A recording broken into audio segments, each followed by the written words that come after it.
জমি ফেরাতে core committee. বীরভূমের মতো দার্জিলিং সমতলেও কোর কমিটি। কারা কারা থাকছেন এই কমিটিতে আরো ডিটেল জানাবে আবির, রয়েছে আমার সঙ্গে। আবির,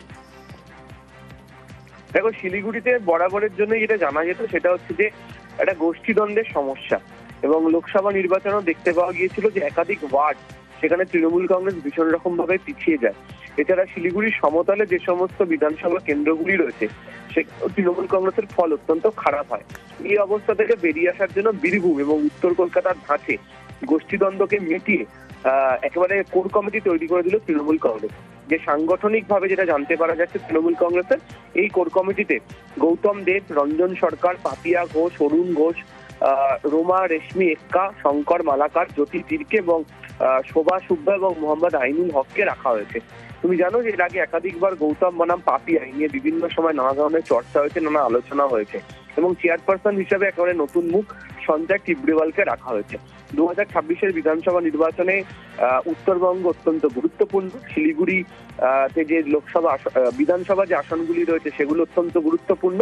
ফলে এই জায়গাতে যাতে কোনো কারণে ফল খারাপ না হয় এবং যাতে কোনো গোষ্ঠীদ্বন্দ্ব যাতে না থাকে, সেই কারণেই হচ্ছে কোর কমিটির কাছে দায়িত্ব তুলে দেওয়া হচ্ছে, এবং একেবারে নতুন চেয়ারপারসনকে সামনে রেখে তৃণমূল কংগ্রেস বিধানসভা নির্বাচনে তাদের যে লড়াই তা শুরু করেছে।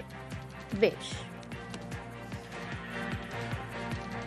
এবার যে খবর তা ভুয়ো ভোটার নিয়ে নয়, ভুয়ো কর্মী। বিজেপিতে ভুয়ো কর্মী, আর তা সামলাতে এবার অ্যাপ চালু করছে বিজেপি। একটি মিটিং রয়েছে, সেই মিটিংয়ের পরে, মিটিংয়ের শেষে এই অ্যাপ প্রশিক্ষণ শিবির চালু হবে। প্রশিক্ষণ শিবিরেই প্রকাশ্যে আসবে বিজেপির অ্যাপ। ভুতুড়ে কর্মী ধরতে চালু হচ্ছে বিজেপির অ্যাপ।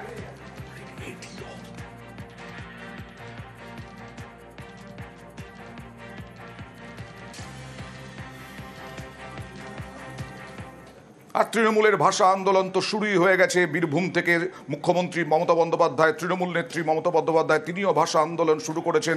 ভাষা আন্দোলন, কলকাতাতেও ভাষা আন্দোলন, ধর্না শুরু হয়েছে আজকে গান্ধী মূর্তির নিচে তৃণমূলের, বিশেষ করে মহিলা তৃণমূলের। আর এরপরে লাগাতার চলবে তৃণমূলের বিভিন্ন সংগঠনের এই ভাষা আন্দোলন।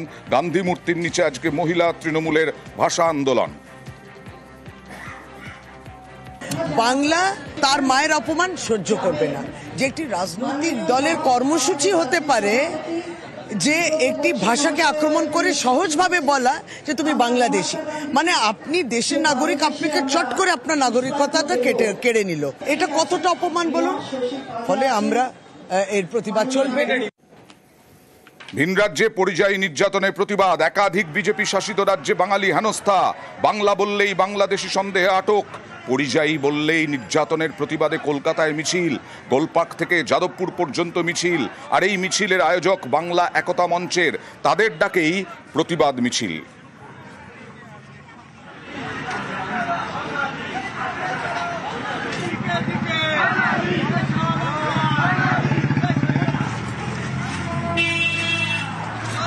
কোথায় গিয়েছিলেন কাজ? উড়িষ্যা কটক জেলাতে। আমাদেরকে ওখানে রাত্রে 12টার সময় এসে রুমে তুলেছে। আমরা বললাম আমরা পশ্চিমবাংলা পূর্ব মেদিনীপুর যে লোক। বলছে আধার কার্ড দাও। আমরা আধার কার্ড দিলাম। আধার কার্ড দেখে পুলিশ বলছে এগুলা ডুপ্লিকেট আধার কার্ড, তোমরা বাংলাদেশি। এই কথা বলে আমাদেরকে বললো থানায় চলো। ওখানে একদিন রেখে, দুদিন রেখে তারপরে আমাদেরকে হোম রুমে আবার কটক ট্রান্সফার করে দিল। আমাদের এখানে ব্লক, আমাদের এখানে বিডিও, আমাদের এখানকার থানার বড়বাবু, ইনারা অনেক সহযোগিতা করেছে। করার পরে এখান থেকে অনেক কাগজপত্র পাঠানোর পরে আমাদেরকে ছেড়েছে। আমরা ভারতের লোক হয়ে যদি ভারতে মার খাই, তাহলে আমরা বাইরে কোথায় বাঁচবো কি করে? কোথায় কাজ করতেন? উড়িষ্যায়। Aadhaar card, identity card, PAN card সব দেখানোর পরে ধরে নিয়ে গেছিল, বলে বাংলাদেশি বলে। 10 দিন ছিল জেলে। খাবার দাবার কিছু ঠিক মতন হয়নি। তারপরে এখানেও ডকুমেন্টস পাঠাইলে তারপরে ছাড়ছে। ভয় পেয়ে গেছিলেন? হ্যাঁ, অনেক ভয় পেয়েছি। এখন চাইছি এই রাজ্যে এখানে থাকতে। বিহারের পর এবার বাংলায় এসআইআর। ভোটার তালিকায় অনুপ্রবেশকারীদের নাম নিয়ে এবার বিজেপির আক্রমণ। তাদের মূল হাতিয়ার এখন এসআইআর নিয়ে বিহার।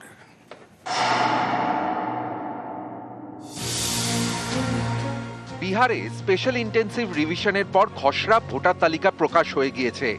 বাদ গিয়েছে প্রায় 66 লক্ষ ভোটারের নাম। বিহারের পর এবার বাংলা। শুক্রবার মুখ্য নির্বাচনী আধিকারিক জানিয়ে দেন জাতীয় নির্বাচন কমিশন নির্দেশ দিয়েছে পশ্চিমবঙ্গে ভোটার তালিকার এসআইআর এর প্রস্তুতি নিতে। इसे বলেছে এসআইআর প্রস্তুতি করতে এসব পদক্ষেপ নিয়ে যাবে।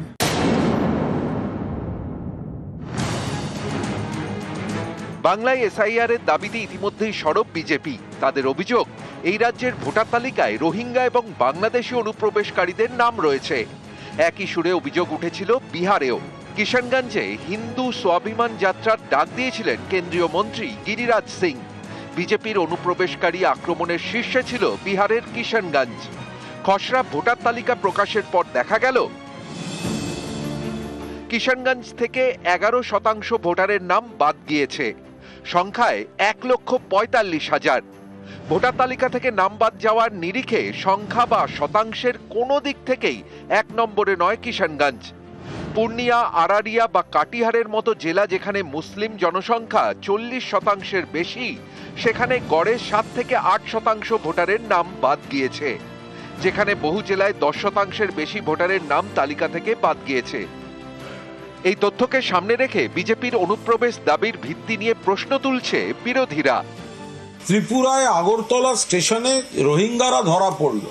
দুটো গ্রুপ, একটা যাচ্ছিল দিল্লিতে, একটা আসছিল পশ্চিমবঙ্গে। তো কলকাতা থেকে ধরা পড়লে আপনারা বলতেন কলকাতা থেকে ধরা পড়েছে, কিন্তু তারা ট্রেনে উঠছিল আগরতলা স্টেশন থেকে, অর্থাৎ ত্রিপুরা দিয়ে ঢুকছে। ফলে এগুলো বেসিক্যালি বিজেপির সীমান্ত পাহারা দেওয়ার ব্যর্থতা, অপদার্থতা থেকে এইগুলো তৈরি হচ্ছে।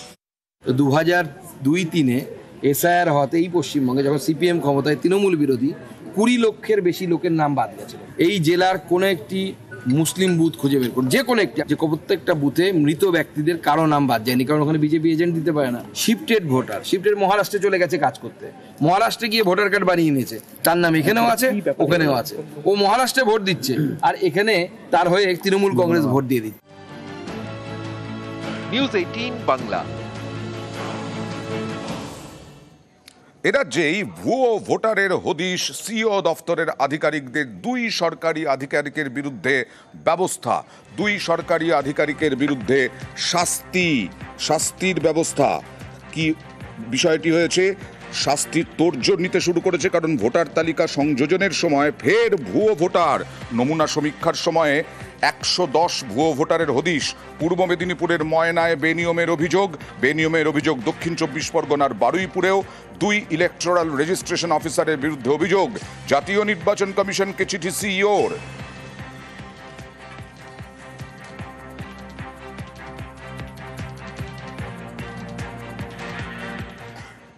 এরাজ্যে এসআইআর, বারবার আমরা বলছি এসআইআরে ভাতা বাড়ানো হলো ভোট কর্মীদের। ইতিমধ্যেই নির্বাচন কমিশন ঘোষণা করে দিয়েছে বাড়তি 6,000 টাকা বুথ লেভেল অফিসারদের। আগেই বার্ষিক ভাতা দ্বিগুণ বুথ লেভেল অফিসারদের। বিএলওদের ভাতা 6,000 থেকে 12,000 টাকা। কোনো রাজ্যে এসআইআরে কাজ করলে 2,000 টাকা। ইলেকটোরাল রেজিস্ট্রেশন অফিসারদের বিশেষ ভাতা, ইলেকটোরাল রেজিস্ট্রেশন অফিসারদের 30,000 টাকা, অ্যাডিশনাল ইলেকটোরাল রেজিস্ট্রেশন অফিসারদের 25,000। ব্যাগটা নামাও।